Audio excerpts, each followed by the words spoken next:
My name is Brendan. This is my story in my life as an online student at Southern New Hampshire University. I graduated from Boston College in 2009 with bachelor degrees in finance and communications, and like most students, I changed my mind a few times, having started as an accounting major, but later I found the niche that worked for me and that I enjoyed. I was a traditional undergraduate student. I lived on campus and held season tickets to the Eagles in football, basketball, hockey. I loved going to the games. I loved being on campus. And frankly, the thought of taking a class entirely online never even registered.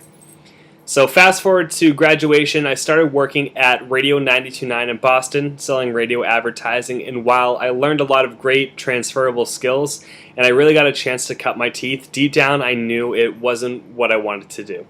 So now here I am, 2013, starting on my fourth year at Southern New Hampshire University, working in the Office of Transfer Admission, where I'm an assistant director.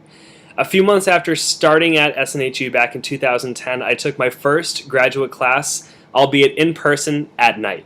And around that same time, I picked up a part-time job hosting Stump Trivia at local bars and restaurants. Stump Trivia is a live weekly trivia event where I read questions, play music, and just have a lot of fun.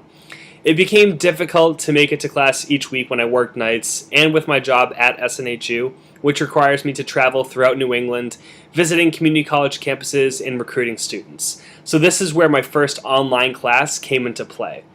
It was difficult, having never taken a class online before, but I quickly learned how to manage my time and I fell in love with the flexibility that online classes offer. Best of all, I think that they're actually oftentimes harder than an actual face-to-face class. There's more work involved than I would have ever thought, especially if you had asked me 5 years ago while I was still a student at BC. And also, aside from my professional life, I have other responsibilities that make completing my MBA online the right choice for me. A girlfriend in grad school, a new apartment, and the most lovable mini Aussie, our 6-month-old puppy Cooper. I want to spend as much time as possible with my family, so online courses allow me to still be with them while still being in class at the same time. And best of all, there's no better way to sell the values and the benefits of an SNHU education to prospective transfer students than to be one myself. I'll be finishing my MBA at the end of December, and I'll be proud to walk across the stage of the Verizon Arena in Manchester with my fellow SNHU graduates, and hopefully I'll be able to see you there. Thank you for watching and listening to my story. Find me on LinkedIn, follow me on Twitter, my handle is @BrendanStam, and be sure to comment on the video below. I'm interested to find out, what are your thoughts on online education, whether good or bad? Reporting live from Hooksett, New Hampshire, Brendan Stam, Marketing 666.